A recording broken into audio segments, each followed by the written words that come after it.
Hey y'all, I'm just coming to give y'all, hold on, hold on y'all. I'm coming to give y'all a story and I'm trying to give as much background as I can. So this story is about a YouTube couple. They have a channel on YouTube, has over 2 million subscribers. So yes, they're doing very well for themselves. This is a black couple. They're African American, they're black, two black people. Even the woman is pretty a light complexion. She does kind of look of Spanish descent, but she is a African American black woman. So this couple has been working on YouTube for some years now, and they've garnered over 2 million subscribers, and they basically get paid from YouTube, and that is about 99.99% of their income. I'm pretty sure they do, some sponsorships and some other things like that to gain some, extra money on the side and probably some businesses outside of YouTube. Okay. So what got me to watch this couple in the first place is the fact that there was this little drama channel on YouTube. It was a young man. His name was Choice TV. He's always putting videos about this couple and other people on YouTube who make fake videos. And I kind of watched this video out of sheer boredom, you guys. Came from work, I was real bored and I just felt tired and I just wanted to like relax and I saw this video. And then this drama channel kind of sparked my interest about this couple because after watching the negative things they were saying about them, well, they're basically true that they make fake pranks, fake breakup pranks, fake pranks that, oh, I'm cheating on my wife, or just kind of weird things like they're fake basically in a sense that both parties do know what's going on and they just set a camera up and all these things.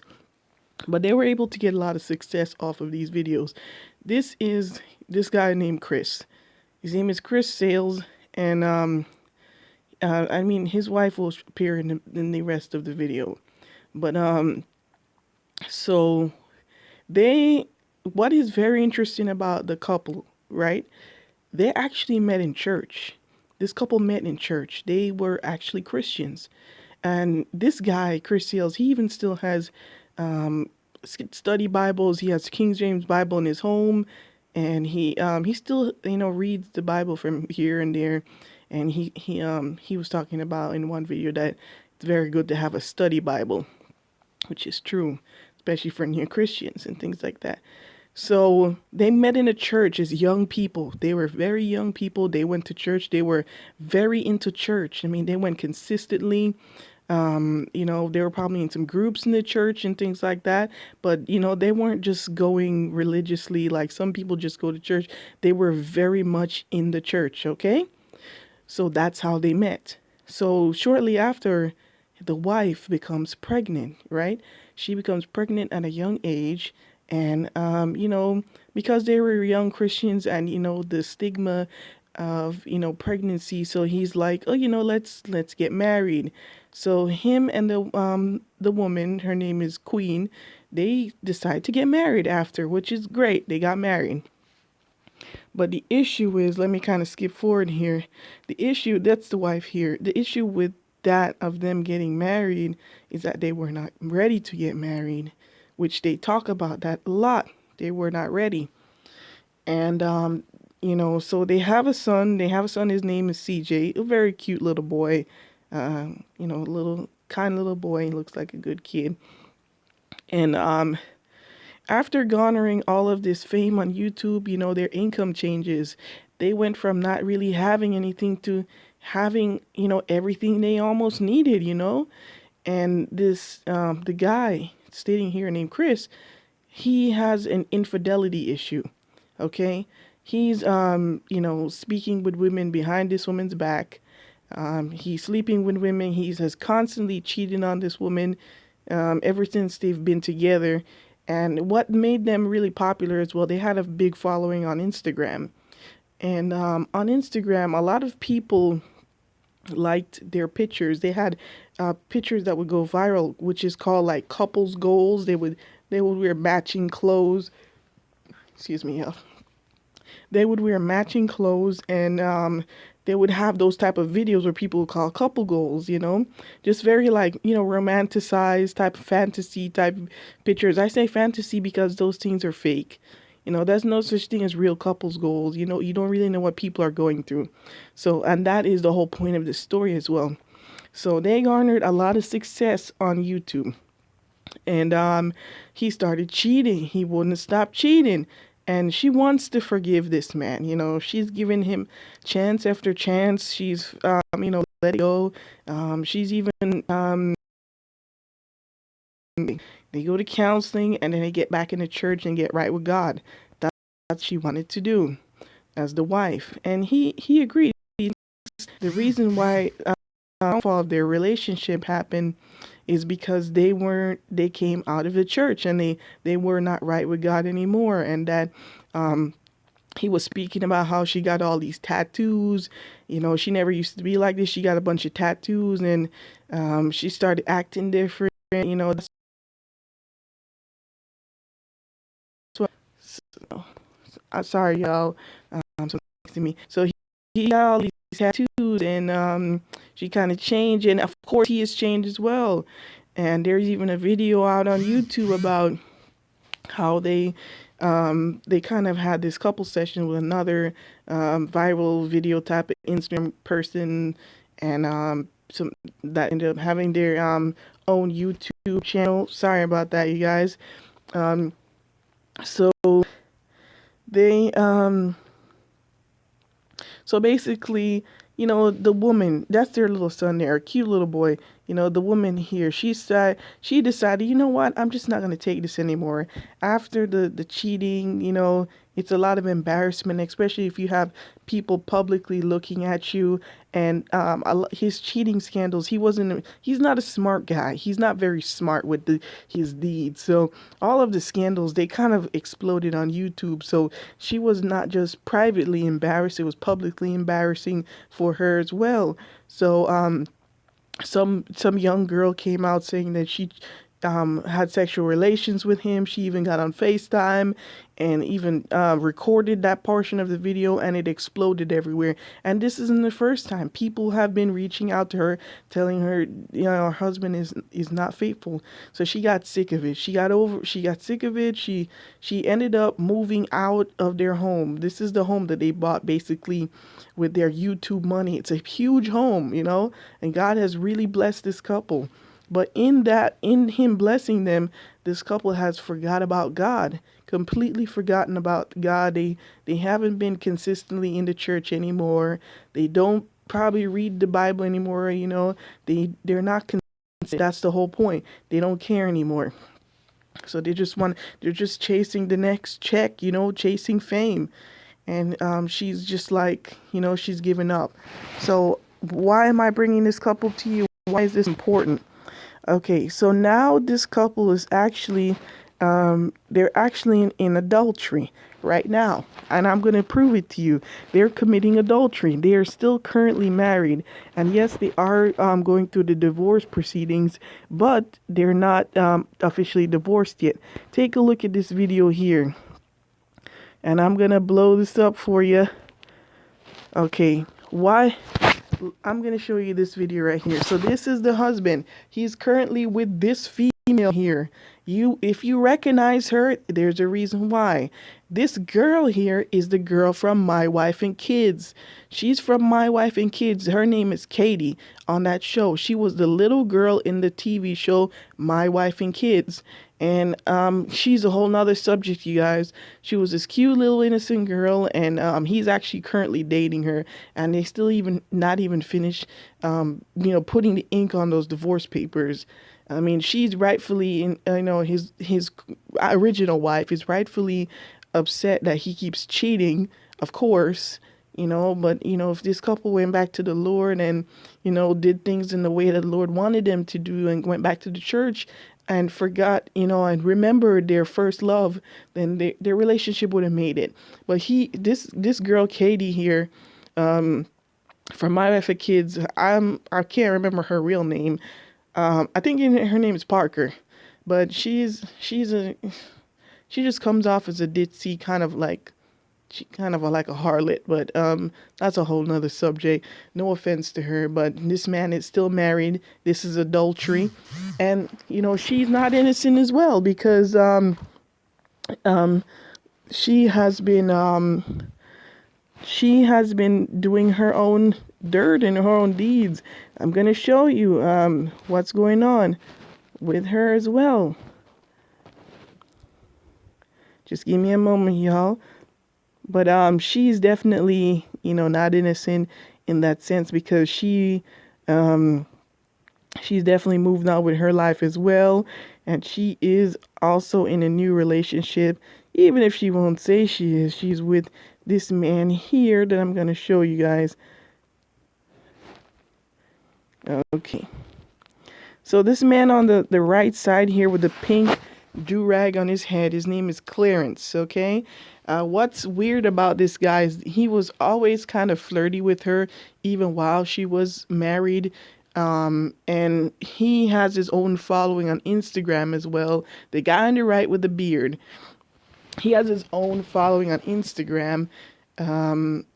Because he's an attractive man, so he got a lot of likes, a lot of followings from females on Instagram, and he people always kind of link these two together on the right side because they always said that he kind of looks like her current husband, but like a light skinned version of him. And after her marriage fell apart, they both connected, and she's actually now moved from Texas to New York. So she's currently in New York and she's making videos with this man, and they're actually secretly in a relationship. So that remember, she's not divorced. She's still married, okay? And she's currently in a relationship with this man, but she is keeping it very hush hush because she doesn't want people to judge her. See, the man on the left side here in the green with the man bun, and the girl on the left side here with the watch, the gold watch, he is an actor that she has hired for a music video that she's making. I know he looks similar to her husband, her covenant husband, and that was the whole purpose of her hiring him. She has hired him to actually be in a music video to play the role of her ex-husband. Actually current husband, because they're not divorced. That's why he looks like him. He looks just like the guy, okay? Because after she has broken it off with her husband and moved out, excuse me guys, I'm so sorry for burping. I'm just ate.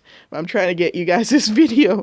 Okay, so after she broke it off with her covenant husband, she actually made this song. She made a song called Melisande, and basically where she talks about how the man has cheated on her and how it affected her, and the infidelity, and that the fact that they were on YouTube making all these videos, but it's like they were just doing it for fame, and she was unhappy.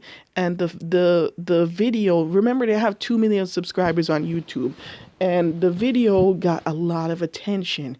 You guys, right now, currently, that music video, no, she didn't have a video to it. The song, the song itself, the audio of that song, it has 10 million views on YouTube, 10 million. So the man on the right, he actually has a sister. The guy that she's dating right now with the do-rag on his head, he has a sister that has connections in the music industry. So the sister is actually helping her, the girl with the black hair, Queen, that's her name, Queen Naja. He's helping her. His sister is managing her now to get record deals, and she's in speaking right now with Atlantic Records. Yes, Atlantic Records, where a lot of famous artists currently have deals. They're in talks with Atlantic Records for her to put out a full album, for her to become an artist. And I'm pretty sure her covenant husband feels kind of, bad about that because, she only garnered the success after they broke up. So there probably is some bitterness there because he's trying to put out his own music. The video that I showed you guys earlier was of him putting out his own music because I guess he's seen the success that she has, and he wants that, type of success for himself, which I understand. And he's, her covenant husband, he's definitely a very savvy man. He's a businessman, in a sense, because he started the whole YouTube channel. She didn't start it. and the channel itself is actually belongs to him. He started it, he bought all the equipment and started up everything, and basically worked very hard on their YouTube channel consistently for them to even garner that type of following.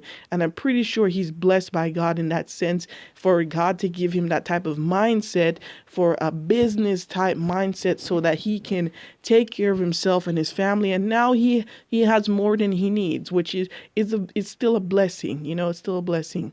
So the couple on the left, they're gonna be in a music video that she was releasing for her song called Melisyn. If you guys put that into the your search on YouTube, you'll see the music, the song. People have made many remixes to her song as well, and a lot of YouTube people in the beauty community have used their song in their videos as well.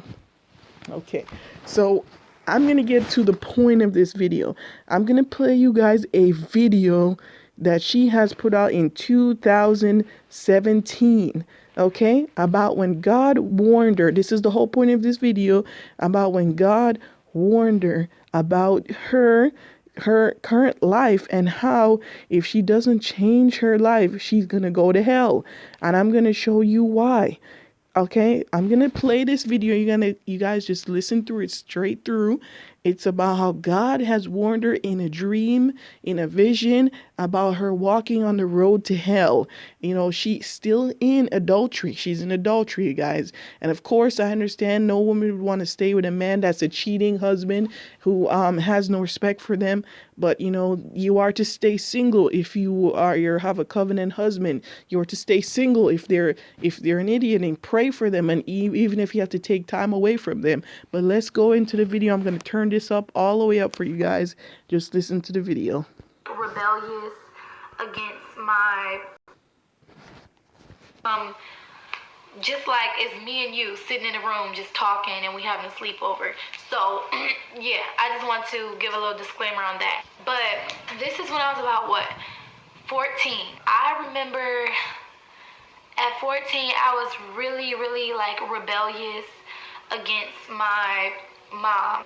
This was around the time where she was still married to my stepdad, and me and him had a lot of issues. We just kind of we clashed a lot, so it caused me to be really distant from my mom. Not distant from my mom, but just distant from my sister, my brother, all of them. And I would stay in my room and stuff, and I would be so just wrapped up in my friends at school, and which is kind of normal probably. If you go back to when you was 14, or if you are that age now, you probably more so be sticking around your friends and stuff like that, and you might have a boyfriend or a girlfriend or whatever.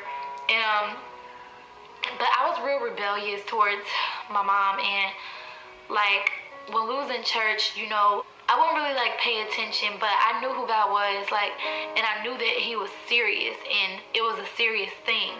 I wouldn't pay attention, and I would just always be doing bad stuff, but I knew right from wrong, and a lot of us know right from wrong. So I was just I was acting up a lot. I was acting out, but I always knew that God had a calling on my life since I was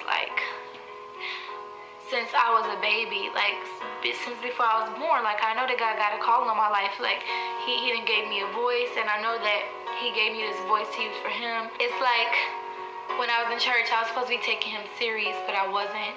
I was out doing a lot of other stuff I wasn't supposed to be doing at school. And basically my mama said, you know what, if you don't listen to me, then you're gonna have to give account to God. And she said that, and I thought about it, but I really didn't pay attention. So y'all, the scariest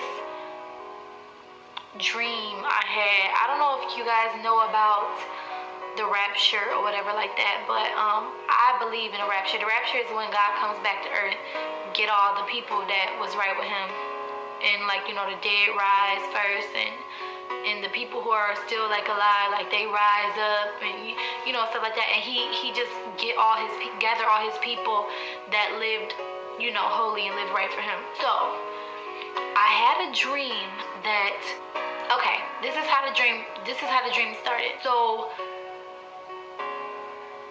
standing in line, and in front of me was my mom, and I think it was my stepdad in the front of my mom.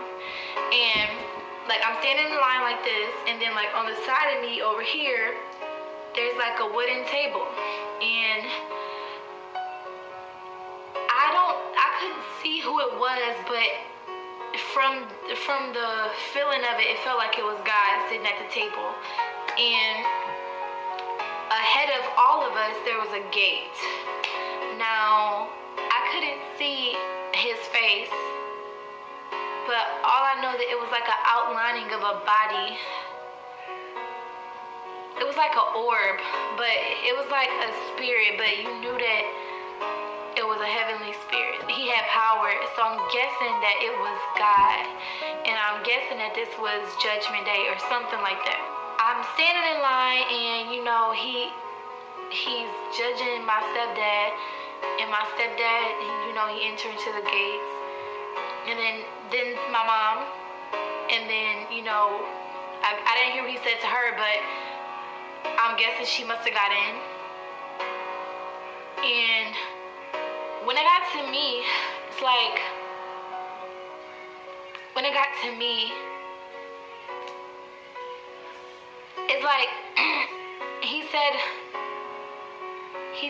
depart from me. I do not know you. And in the Bible, it says that, like, on Judgment Day, like, those are going to be the words that he say. Like, he's going to say either he's going to say, well done, that good and faithful servant, you can enter into the gates. And if you don't make it, then he's going to say, depart from me, I do not know you. So, when it got to me, that's what he said, y'all. Like, imagine, just take a moment to imagine yourself standing there like before God, you know what I'm saying? And he tell you he don't know you. Like, your name is not like written in the book of life. Your name is not written, down to go to heaven. Imagine God telling you that. Like, what can you do? You can't argue with him. You can't do nothing. All you can do is just probably not even cry. You probably just gonna disappear. So this is what happened. When he told me that, I didn't have room to say nothing, y'all. Like, I didn't have time to say anything. Like, all I know is, as soon as he said that, it was like that. Like, it was like that. I was gone. I had disappeared. But when I disappeared, I suddenly ended up on this road. And it was this like dark road, y'all. Like, it was this dark road. It was not only me on the road, but it was like, it was so many other people on this road, y'all. And it was people in front of me, people on the side of me, people in the back of me. Everybody had on these white t-shirts, but the white t-shirts, they were dirty, and they were like torn, they were ripped. So I'm guessing that the shirts stood for, like, a white shirt is like, pure white, stands for purity. And then the shirts that, like, the ones that were the tears and the rips and all that stuff in the dirt, that I think that represented all of our sin and all of our, our filth. And yeah, so everybody just had on these ripped shirts, and they were just walking, some were running. I think we were like kind of like jogging, and everybody had these worried looks on their faces, like. And then there was this white guy next to me, and he looked at me. I don't know if I looked at him or he looked at me first, but one of us said, no, he said to me, he said, what, you didn't make it? You didn't make it either? And I was like, no, I didn't make it, no. And y'all, that was like just going down that dark road, like that was the scariest thing ever. Like, that was the most scariest, I feel like that's the most scariest dream I ever had, because it's nothing worse. Like we live here, but this life is temporary, y'all. So that's why God tell us not to get too caught up into ourselves and into like the ways of the world and stuff like that and material things, because this body, everything, like this whole world, everything is temporary, y'all. Like if your soul's not right, like it don't mean nothing. I'm telling you. So I woke up. And y'all, I remember the whole house was dark because it had to be in the middle of the night. And bro, when I tell you, I got up around that house, I was looking for my